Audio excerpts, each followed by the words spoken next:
صلی اللہ علیہ وسلم الجلاس بن سوید خان اللہ و رسولہ، حضور جلاس بن سوید نے اللہ اور اس کے رسول سے خیانت کی ہے، وہو عمی، اور میرا چچا لگتا ہے۔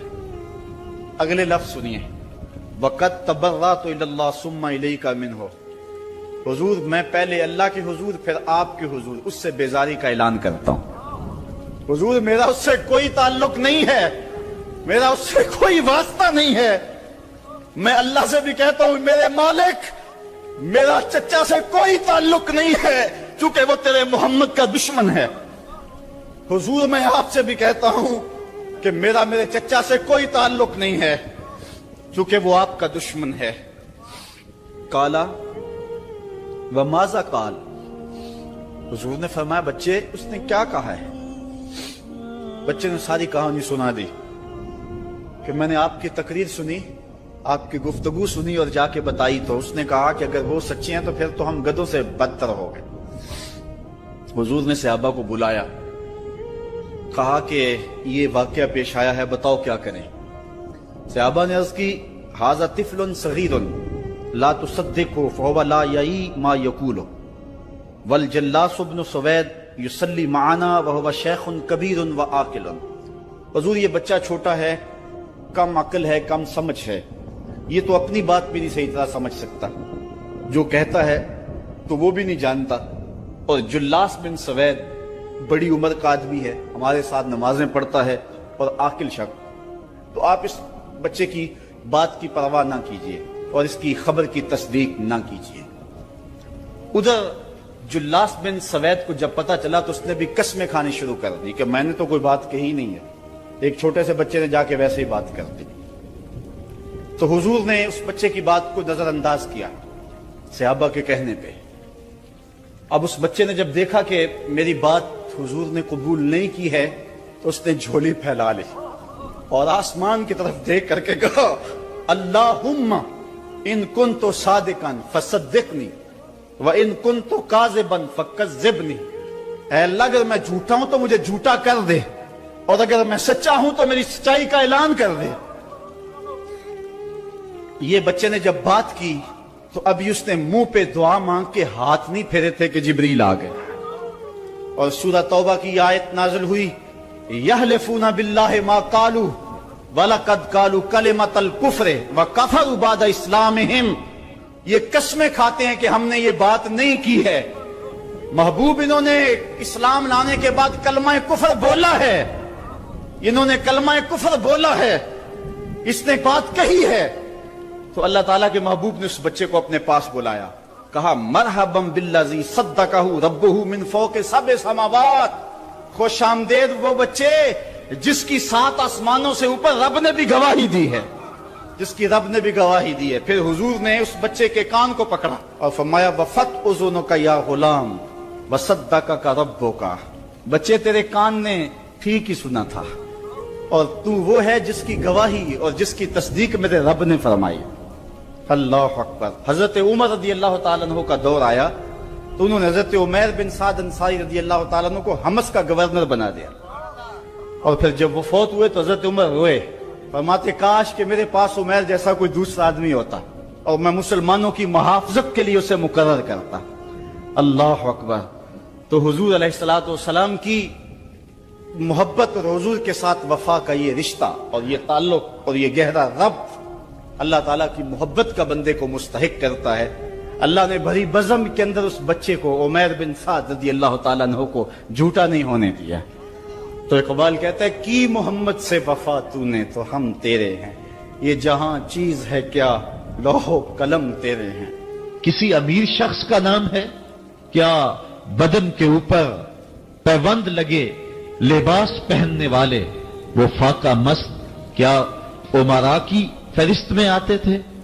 ہمیں تو وہ کہانی بھی اسلام کی غربت کی یاد آتی ہے کہ جب احد کے اندر 70 شہیدوں کے لاشیں پڑے ہوئے ہیں تو حضرت صفیہ حضور کی پھپھی اپنے بھائی حمزہ کے لیے 2 چادریں لے کر کے کفن کی آتی ہے، تو حضور علیہ السلام نے فرمایا کہ جس قبر میں حمزہ کو دفن کیا جائے اسی قبر میں مصعب بن عمیر کو بھی کفن دیا جائے اور دفن کیا جائے، اور کہا میرے چچا کے لیے اس کی جو بہن میری پھپھو جو 2 چادریں لے آئی ہے، کہا ایک چادر ہم مصعب بن عمیر کو دیں گے۔ یہ مصعب بن عمیر کون ہے؟ تاریخ پڑھو، کتنی دل آویز تاریخ ہے۔ مکے میں ایک امیر ترین خاتون ہے جس کے بیٹے کا نام مصعب ہے، اور وہ اپنے بیٹے کو اتنا خوبصورت لباس پہناتی ہے اور اتنے خوبصورت خوشبو اور عطر اس کو لگاتی ہے کہ مصعب بن عمیر جن گلیوں سے گزرتے تھے دیر تک وہ گلیاں مہکتی رہتی تھی۔ لوگ کہتے تھے یہاں سے مصعب گزر کے گیا ہوگا اس لیے یہ گلیاں مہک رہی ہیں۔ اچھا پھر مصعب پہ نظر پڑتی ہے میرے محمد عربی کی، اور مصعب بن عمیر حضور کی زلفوں کا اسیر ہو جاتا ہے۔ ماں کافرہ ہے، جب پتہ چلتا ہے تو اس کا لباس بھی چھین لیتی ہے، سہولتیں اور آسودگیاں بھی واپس لے لیتی ہے۔ پھر وہ وقت بھی آیا کہ مصعب بن عمیر حبشہ کی جانب ہجرت کر جاتے ہیں۔ مکے کے حالات کچھ تھوڑے سے خوشگوار نظر آئے تو وہ حبشہ سے واپس مکے جب پلٹے تو ان کے بدن پہ جو چادر تھی وہ جگہ جگہ سے پھٹی ہوئی تھی۔ میرے آقا کریم علیہ السلام نے دیکھا تو حضور کی آنکھوں میں آنسو ٹپکنے لگے۔ کہا یہ وہی مصعب ہے جو اتنا خوش پوش نوجوان تھا کہ میں نے پورے مکے میں اس سے خوبصورت لباس پہننے والا کوئی دوسرا شخص نہیں دیکھا، اور آج میرے مصعب کو پہننے کے لیے جو چادر میسر ہے وہ بھی جگہ جگہ سے پھٹی ہوئی ہے۔ یہ اسلام کی غربت کی کہانی ہے، اور آج احد میں یہی مصعب بن عمیر شہید ہو جاتے ہیں اور ان کے لیے کفن بھی دستیاب نہیں ہے۔ حضور نے کہا جو میرے چچا کے لیے 2 چادریں لائی ہیں ان میں سے ایک کا کفن مصعب کو دے دو نا، اور دوسری چادر سے کفن میرے چچا کو دے دیا جائے۔ اچھا حضرت مصعب کے لیے بڑی چادر رکھ دی گئی، اور حضرت امیر حمزہ کے لیے جو چادر تھی وہ چھوٹی تھی، اگر سر ڈھانپتے تھے تو پاؤں ننگے ہو جاتے، اگر پاؤں ڈھانپتے تھے تو سر ننگا ہو جاتا۔ حضور نے فرمایا میرے چچا کا سر ڈھانپ دو اور پاؤں کے اوپر اذخر نامی گھاس ڈال دو۔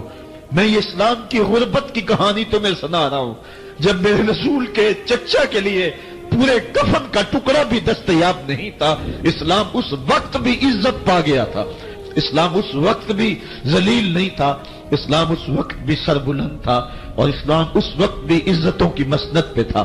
یہ اسلام کا وہ دور ہے کہ جب حضور مسجد نبوی سے باہر نکلتے ہیں تو آگے حضرت عمر و ابو بکر رضی اللہ تعالی عنہما کھڑے ہیں، چہرے کے اوپر عجیب اداسی ہے۔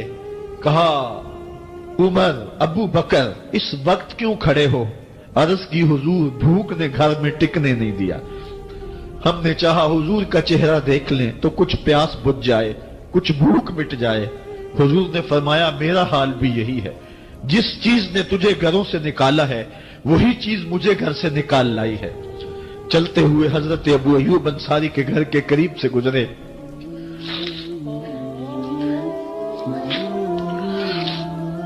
حضور کی خوشبو پا کے وہ باہر آ گئے۔ عرض کی بندہ نواز آج میرے مہمان نہیں بنتے؟ حضور نے کہا تمہاری مرضی۔ گھر لے گئے، چٹائی بچھائی، حضور کو بٹھایا، گھر والوں کو بکری کا بچہ ذبح کر کے دیا، کہا جلدی جلدی کھانا تیار کرو، میرے آقا کو بھوک لگی ہوگی۔ یہ کہہ کے واپس آئے، حضور کے پاس بیٹھے، نظر چہرے پہ پڑی تو گھبرا گئے۔ نکاحت کے آثار اتنے واضح تھے کہ سمجھ آ رہی تھی کتنے دنوں سے حضور نے کچھ نہیں کھایا۔ اٹھ کے باغ میں چلے گئے، کھجوروں کا خوشہ توڑا، حضور کے سامنے رکھا، کہا بندہ نواز جب تک کھانا تیار نہیں ہوتا یہ کھجوریں تناول فرمائیں۔ تھوڑی دیر کے بعد کھانا دسترخوان پہ لگ گیا، حضور سے عرض کی گئی حضور آئیں کھانا تناول کر لیں۔ حضور نے دسترخوان پر تشریف فرما ہو کر کے حضور نے کپڑا اٹھایا تو حضور نے جب دیکھا کہ کھانا ہے تو حضور نے ایک روٹی لی اور چند بوٹیاں اٹھائیں اور ایک خادم کو بلا کر کے کہا جاؤ ہمارے گھر دے آؤ، میری بیٹی فاطمہ کتنے دنوں سے بھوکی، کہا جاؤ ہمارے گھر دے آؤ، میری فاطمہ کتنے دنوں سے بھوکی بیٹھی ہوئی ہے، مال کے کونین ہیں گو پاس کچھ رکھتے نہیں۔ دو جہاں کی نعمتیں ہیں ان کے خالی ہاتھ میں. آپ کو پتا ہوگا کہ جب میرے رسول کا انتقال ہوا ہے، حضور کا وصال ہوا ہے، تو حضور کی ایک زرہ ایک یہودی کے گھر میں گروی رکھی ہوئی تھی. حضور نے زرہ رکھ کر کے اس سے قرض لیا ہوا تھا. یہ اسلام کی غربت کی کہانی ہے، اور پھر اللہ نے اسلام کو امارت کے رنگ بھی دیے. آؤ تمہیں کہانی سناؤں. حضرت عدی بن حاتم روایت کرتے ہیں، صحیح بخاری میں روایت ہے. یہ حاتم تائی کے بیٹے ہیں. کہتے ہیں میں حضور کی خدمت میں حاضر ہوا. ایک شخص آیا، کہنے لگا حضور غربت نے میرا برا حال کر دیا ہے. اور اس نے شکایت کی غربت کی، پسماندگی کی اور اپنی معاشی بدحالی کی. پھر ایک شخص آیا، کہنے لگا حضور میرے پاس دولت تو ہے، لیکن میں نے جس منزل پہ جانا ہے راستہ پر خطر ہے، تو میرے لیے کیا حکم ہے کہ میں کیسے راستہ طے کروں. تو یہ دو لوگوں نے یہ باتیں کی. تو حضرت عدی کہتے ہیں کہ حضور نے روح سخن میری جانب موڑا اور میری جانب مخاطب ہو کے کہا عدی تو نے ہیرا دیکھا ہے؟ عدی کہتے ہیں میں نے عرض کی حضور دیکھا نہیں، سنا ہے. ہیرا یہ شہر ہے عراق کا. تو حضور نے فرمایا عدی تو نے ہیرا دیکھا ہے؟ میں نے کہا نہیں حضور دیکھا نہیں، اس کا تذکرہ سنا ہے. فرمایا عدی اگر اللہ تجھے زندگی کی مہلت دے تو ہیرا سے ایک خاتون چلے گی، تو اپنی آنکھوں سے دیکھے گا اور مکے تک پہنچے گی اور اللہ کے گھر کعبہ کا طواف کرے گی، اور اس کو ہیرا سے لے کر کے مکے تک اللہ کے علاوہ کسی کا ڈر نہیں ہوگا. کہتے ہیں کہ میں نے دل میں کہا کہ پھر بنو طے کے ڈاکو مر گئے ہوں گے جنہوں نے عرب کے اوپر روب ڈال رکھا ہے، تو وہ تو پھر ختم ہو گئے ہوں گے. کہتے ہیں میں بھی سوچ ہی رہا تھا کہ حضور نے مزید میری حیرت میں اضافہ کرتے ہوئے کہا عدی اگر تجھے اللہ نے زندگی کی مہلت دی تو دیکھے گا کہ کسرا کے خزانے تیری جھولی میں ہوں گے. تو اس دور کی سپر طاقت تھی. میں نے کہا حضور کسرا بن ہرمز؟ حضور نے فرمایا ہاں کسرا بن ہرمز. کہتے ہیں کہ حضور نے پھر فرمایا عدی اگر تو زندگی پائی تو وہ دن بھی دیکھے گا کہ ایک شخص زکوٰۃ کی رقم لے کر کے، زکوٰۃ کی چاندی لے کر کے، زکوٰۃ کا سونا لے کر کے نکلے گا اور اس کو کوئی زکوٰۃ کا مستحق ہی نہیں ملے گا. حضرت عدی بن حاتم کہتے ہیں کہ پھر میں نے وہ منظر اپنی آنکھوں سے دیکھا کہ ہیرا سے خاتون چلی اور مکے تک پہنچی، اور امن ایسا تھا کہ اس کو اللہ کے علاوہ کسی کا ڈر نہیں تھا. پھر وہ لمحے بھی میں نے دیکھے کہ کسرا بن ہرمز کے خزانے مسجد نبوی کے باہر پڑے ہوئے ہیں. تو کہتے ہیں تیسری چیز میں دیکھ نہ سکا، اور میں نے لوگوں کو کہا کہ یہ میں تو نہیں دیکھ سکا، میری شاید زندگی وفا نہ کرے، اور اگر تمہاری زندگی وفا کرے تو تم دیکھنا میرے آقا نے جو فرمایا تو دو باتیں تو پوری ہو گئی ہیں، اور تیسری بات تم دیکھ لو گے. حضرت یحییٰ بن سعید فرماتے ہیں کہ حضرت عمر بن عبدالعزیز کا زمانہ تھا، اور انہوں نے مجھے افریقہ کی جانب زکوٰۃ وصول کرنے کے لیے بھیجا. میں وہاں سے زکوٰۃ وصول کی، اور پھر میں زکوٰۃ لینے والے مستحقین کو ڈھونڈنے لگا. تو کہتے مجھے کوئی مستحق نہ ملا. پھر میں غلام پکڑتا اور اس کے پیسے دے کے اس کو آزاد کرواتا چلا جاتا.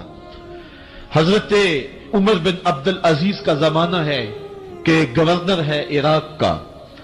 وہ حضرت عمر بن عبدالعزیز کو لکھتا ہے کہ اتنی رقم ہے، اس کا کیا کرنا ہے.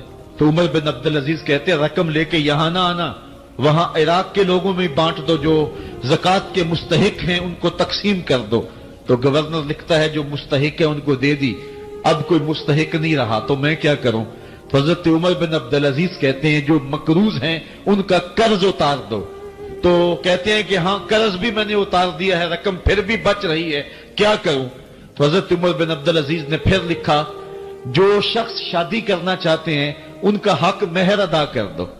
میں نے کہا کہ وہ بھی کر دیا ہے، رقم پھر بھی بچ گئی، اب کیا کروں. تو حضرت عمر بن عبدالعزیز نے مجھے لکھا کہ جو غیر مسلم ہیں جنہوں نے ٹیکس دیا ہوا ہے، جتنا ٹیکس دیا ہے اس سے دگنے پیسے ان کو قرضے میں دے دو، اور ان کو کہو جاؤ اس کا کاروبار کرو، کھیتی باڑی کرو، اور ساتھ انہیں یہ بھی کہہ دینا قرض کی فکر نہ کرنا، اور زیادہ اس میں پریشان نہ ہونا، جب دے سکو گے دے دینا، یہ دور بھی پھر اسلام نے دیکھا اور یہ گھڑیاں بھی دیکھی، جب چیتھڑے پہنے ہوئے تھے، جب پیوند لگے لباس پہنے تھے، جب پیٹ میں ڈالنے کے لقمہ بھی نہیں تھا، اللہ کا دین اس وقت بھی غالب تھا، اور جب گلیوں کے اندر ریشم بکھرا ہوا ہوتا تھا، کوئی اٹھانے والا نہیں تھا، دین اس وقت بھی غالب تھا۔ دین کا غالب ہونا یا نہ ہونا، اس کا تعلق جو ہے وہ مال و دولت سے نہیں ہے۔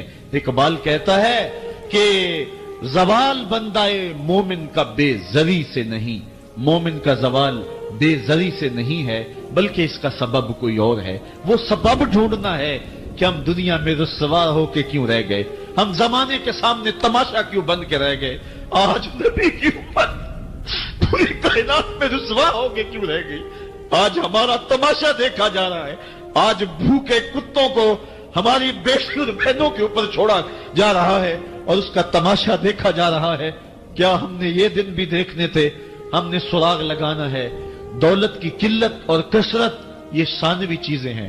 ہم نے تاریخ میں دیکھا ہے، ہم کبھی مالی طور پہ کمزور تھے، رسوا نہیں ہوئے۔ اور ایک روایت حضرت سلیمان بن سرد رضی اللہ تعالی عنہ سے مروی ہے، کہتے ہیں کنت جالسا مع النبی صلی اللہ علیہ وآلہ وسلم، میں حضور علیہ السلام کی مجلس میں بیٹھا ہوا تھا، دو لوگ تھے، وہ آپس میں الجھ رہے تھے، ان میں سے ایک شخص کا چہرہ غصے سے سرخ ہو گیا، رگیں پھولی ہوئی تھیں اور ایک دوسرے کے لیے سب و شتم کا ماحول پیدا ہو گیا تھا۔ اللہ کے رسول صلی اللہ علیہ وآلہ وسلم نے ارشاد فرمایا، میں ایسا کلمہ جانتا ہوں کہ اگر یہ کلمہ پڑھ لیں تو ان کا یہ غصہ زائل ہو جائے گا، ان کی جو کیفیت ختم ہو جائے گی، اور وہ کیا ہے؟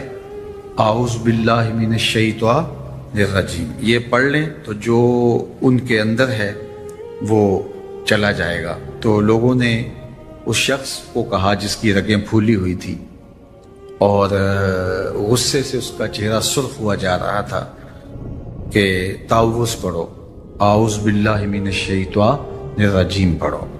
اور یہ اللہ تعالیٰ نے قرآن مجید میں ارشاد فرمایا ہے کہ جب غصے سے انسان بے قابو ہو جائے تو اس کو چاہیے کہ وہ اپنے غصے سے باہر نکلنے کے لیے تعوذ پڑھے۔ ایک روایت میں ہے اللہ کے محبوب نے ارشاد فرمایا، تم میں سے اگر کوئی شخص غصے میں آئے تو وہ خاموش ہو جائے، تو خاموشی سے ہی غصے کا لیول نیچے آنا شروع ہو جائے گا۔ اور ایک روایت میں ارشاد فرمایا، جب تم میں سے کوئی شخص غصے میں ہو تو وہ کھڑا ہوا ہو تو وہ بیٹھ جائے، اور اگر اس کا غصہ اس سے زائل ہو گیا تو ٹھیک، ورنہ لیٹ جائے۔ یعنی اگر وہ کھڑا ہو تو بیٹھ جائے، اور اگر بیٹھنے کے باوجود بھی غصہ ختم نہیں ہونے پا رہا تو لیٹ جائے، خاموش ہو جائے، تعوذ پڑھے اور بیٹھ جائے یا پھر لیٹ جائے۔ تو یہ چار صورتیں غصے کو کم کر دیتے ہیں۔ تو غصے کو نافذ کرنے کی بجائے کوشش کرنی چاہیے کہ غصہ جو ہے وہ فروغ ہو جائے، کیونکہ غصے میں انسان ایسے امور کر لیتا ہے کہ بعد میں اس کو سخت پچھتاوا ہوتا ہے۔ تو ایک شخص نے حضور سے کہا کہ حضور مجھے کوئی وصیت کیجئے۔ حضور نے اسے ارشاد فرمایا کہ تو غصہ نہ کیا کر۔ اس نے پھر کہا مجھے وصیت کیجئے، تو آقا کریم نے پھر فرمایا غصہ نہ کیجئے۔ اس نے پھر کہا، یہ بات ایک بار نہیں، اس نے کئی بار حضور سے پوچھی۔ وہ کوئی اور وصیت طلب کرنا چاہ رہا تھا کہ یہ تو ٹھیک ہے، کچھ اور وصیت بھی کیجئے۔ اس سے ایک تو اس شخص کی ذاتی صورتحال ایسی ہوگی، اور دوسری یہ ہے کہ اس نصیحت کی اہمیت کے پیش نظر کہ غصہ جب انسان کو آتا ہے تو وہ مغلوب ہو جاتا ہے اور بہت غلط فیصلے کر بیٹھتا ہے، اس لیے بار بار ایک نصیحت پر تاکید کرنا اور اس کا تکرار کرنا اس امر کی طرف توجہ دلاتا ہے کہ ہمیں معاملات کے اندر بہت معتدل رہنے کی ضرورت ہوتی ہے۔ جو شخص غصے کو نافذ کرنے کی طاقت رکھتا ہے، ایک تو ہوتا ہے کہ بندہ غصے سے خود اپنے آپ کو بے چین کرے گا، لیکن اپنے غصے کو نافذ نہیں کر سکتا، غصہ نکال نہیں سکتا، خود پیچ و تاب کھائے گا۔ لیکن یہ وہ شخص ہے جو غصے کو نافذ کر سکتا تھا، اس کے پاس طاقت تھی، لیکن اس نے اس کے باوجود غصے کو ضبط کیا۔ حضور علیہ السلام نے ارشاد فرمایا قیامت کے دن اللہ تعالیٰ لوگوں کے سامنے اسے بلائے گا تو اللہ تعالیٰ اسے اختیار دے گا کہ جنت کی حوروں میں سے جس کے ساتھ تم نکاح کرنا چاہتے ہو، جس کے ساتھ تم رہنا چاہتے ہو، تمہیں اس کا اختیار دیا گیا ہے، اس لیے کہ تم نے اپنے غصے کو ضبط کیا، اس کو نافذ کرنے کی طاقت کے۔ یہ بھی ہوتا ہے کہ کسی کو کسی عمل خیر کی توفیق ہو جاتی ہے تو وہ اس پر اللہ کا شکر کرنے کی بجائے دوسرے لوگوں کو جو فی الحال اس توفیق سے محروم ہیں حقارت کی نظر سے دیکھنا شروع کر دیتا ہے۔ بعض اوقات کسی کو نماز پڑھنے کی توفیق مل گئی تو وہ بے نمازیوں کو حقارت کی نظر سے دیکھنا شروع کر دیتا ہے، تو یہ اس کے عمل کا عجب اس کے عمل کو برباد کر دیتا ہے۔ اگر اللہ نے آپ کو خیر کی توفیق عطا کی تو آپ ان لوگوں کو خیر کی طرف لانے کی کوشش میں لگ جائیں جو خیر کی راہ پہ نہیں ہیں۔ بے نمازیوں کو نماز کا عادی بنانے کے لیے آپ کی جد و جہد شروع ہو جانی چاہیے کہ یہ خیر مجھے نصیب ہوا تو اس کو بھی نصیب ہو جائے، نہ یہ کہ آپ کسی کو حقارت کی نظر سے دیکھیں اور خود پسندی کے مرض میں مبتلا ہو جائیں کہ دیکھو میں نمازی ہوں اور میرے پاس یہ ہے اور فلاں کے پاس یہ نہیں ہے۔ تو اس پر اللہ کا شکر ادا ضرور کیجئے کہ اللہ نے مجھے توفیق عطا کی، لیکن کسی کو حقیر جاننے کی بجائے اس کو خیر کی راہ پہ لانے کی کوشش کریں، تو یہ آپ کے صالح اعمال کی قبولیت کا ذریعہ بن جائے گا۔ نہیں تو اگر ریا شامل ہو گئی تو عمل برباد، اگر تکبر آ گیا تو اللہ کو تو پسند ہی نہیں ہے، اگر عجب پیدا ہو گیا تو عمل کا نتیجہ آپ کو نصیب بھی نہیں ہو سکے گا۔ اس لیے عمل خالص ہو، صرف رضائے الہی کے لیے ہو، وہ عمل مرد نے کیا ہے یا عورت نے کیا ہے اس سے غرض نہیں ہے، شرط ہے کہ ایمان کے ساتھ اس نے صالح اعمال کا ذخیرہ جمع کیا ہے تو اس کو اللہ تعالیٰ جل شانہ ستھری، پاکیزہ، مطمئن اور خوبصورت زندگی عطا کرتا۔ اب وہ خوبصورت زندگی حیات طیبہ کیا ہے تو سنیے، حضرت سعید بن جبیر رضی اللہ تعالیٰ عنہ فرماتے ہیں کہ حیات طیبہ سے مراد الرزق الحلال ہے۔ اللہ جل شانہ جس کو پاکیزہ اور ستھری زندگی عطا کرتا ہے اس کو رزق حلال عطا کرتا ہے۔ حلال رزق کا نصیب ہو جانا ایک خوبصورت زندگی کا نصیب ہو جانا ہے، کیونکہ حلال میں طمانیت رکھی گئی ہے۔ ایک شخص جتنا بھی حرام رزق اکٹھا کر لے اس کو اس سے طمانیت باطن، سرور باطن نصیب نہیں ہو سکتا، اس کے اندر اطمینان اور قرار نہیں آ سکتا، کیونکہ حرام میں یہ ہے ہی نہیں۔ تو حلال تھوڑا بھی مل جائے لیکن وہ حلال وہ باطن کی طمانیت کا سبب ہے، اندر کی روشنی کا ذریعہ ہے، اور ایک سرشار، مطمئن، خوبصورت اور خوشگوار زندگی کی ضمانت ہوتی ہے رزق حلال۔ اللہ ہم سب کو اپنی جناب سے رزق حلال ہی نصیب کرے، اور اگر ہم سچے دل سے یہ عہد کر لیتے ہیں کہ اللہ ساری زندگی تو ہمیں رزق حلال ہی دینا اور ہم بھی ساری زندگی حرام کے ایک لقمے سے بھی اپنے آپ کو محفوظ کریں گے، اللہ آپ کے لیے حلال کے راستے کشادہ کر